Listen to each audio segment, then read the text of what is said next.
Hey, what's up mga kaballers? Maligayang pagbabalik sa aking channel. Halina't pag-usapan natin ang balitang Warriors. May bagong Big 5 na at ang balitang Patrick Beverley pinagtatawanan ng mga fans. Tara na't pag-usapan natin yan dito sa Basketball Hot Shots.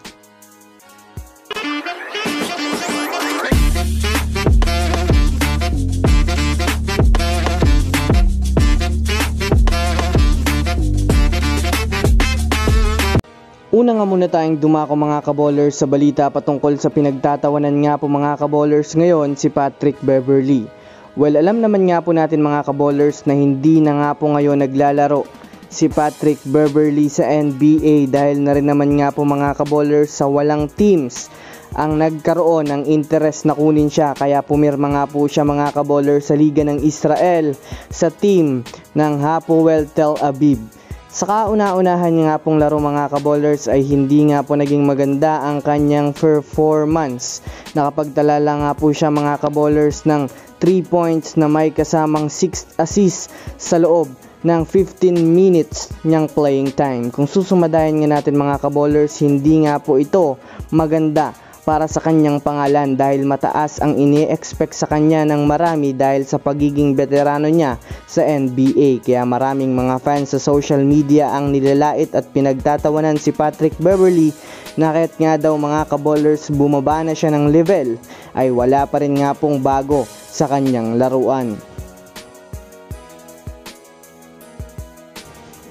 Samantala, dumako naman tayo mga kaballers sa balita patungkol sa inilabas na nga po mga kaballers ngayon ang panibagong Big 5 ng Golden State Warriors para sa susunod na season.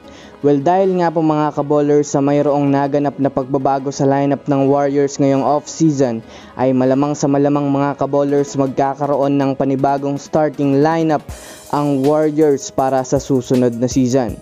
Sa kasalukuyan nga po mga kaballers ay ibinulgar na ng kanilang Warriors insider na si Anthony Slater na inaasahan nga po mga kaballers na mayroon na nga pong panibagong Big 5 na ginagawa ngayon itong si Steve Kerr na binubuo naman nga po mga kaballers ni Stephen Curry, Buddy Hield, Jonathan Kuminga, Andrew Wiggins at itong si Draymond Green.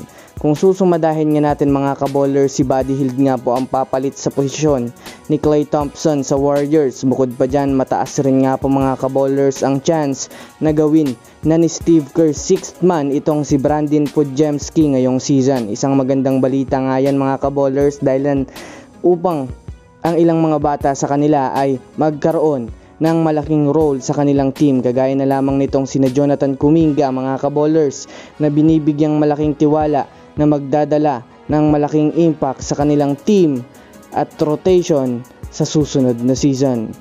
So yun lamang mga kaballers, yan lang naman pag-uusapan natin ngayon. Pindutin ang subscribe and hit nyo na rin ang notification bell para sa mga susunod na updates sa mundo ng basketball. Again, this is Basketball Hot Shots. Thanks for watching.